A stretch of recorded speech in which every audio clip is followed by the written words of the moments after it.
better to eat a dry crust of bread with peace of mind than have a banquet in a house full of trouble.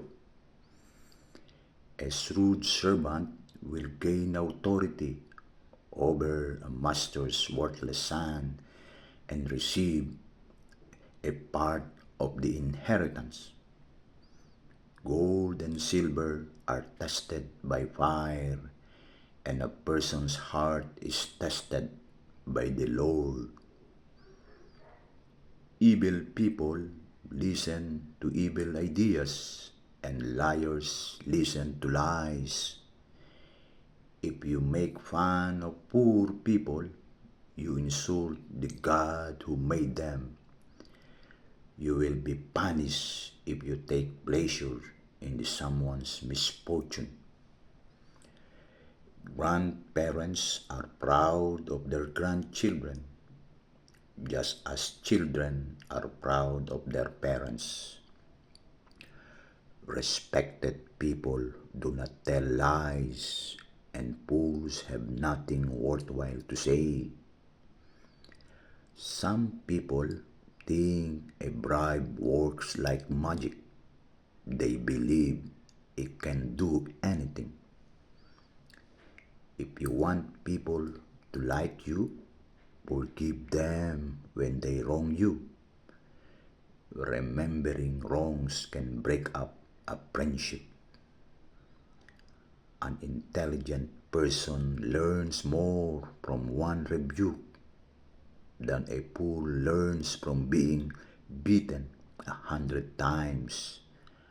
Death will come like a cruel messenger to weak people who are always stirring up trouble. It is better to meet a mother bear robbed of her cubs than to meet some fool busy with a stupid project. If you repay good with evil, you will never get evil out of your house. The start of an argument is like the first break in a dam. Stop it before it goes any farther. Condemning the innocent or letting the weak go, both are hateful to the Lord. It does a fool no good to spend money on an education because he has no common sense. Friends always show their love. What are relatives for if not to share trouble? Only someone with no sense would promise to be responsible for someone else's debt. To like sin is to like making trouble. If you brag all the time, you are asking for trouble.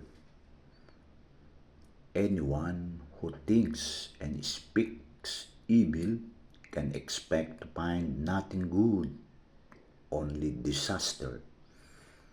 There is nothing but sadness and sorrow for parents whose children do foolish things. Being cheerful keeps you healthy. It is slow death to be gloomy all the time. Corrupt judges accept secret bribes, and the justice is not done. An intelligent person aims at wise action, but a fool starts off in many directions. Foolish children bring grief to their fathers and bitter regrets to their mother. It is not right to make an innocent person pay a fine. Justice is perverted when good people are punished. Those who are sure of themselves do not talk all the time. People who stay calm have real insight. After all, even fools may be taught twice. and intelligent if they stay quiet and keep their mouth shut.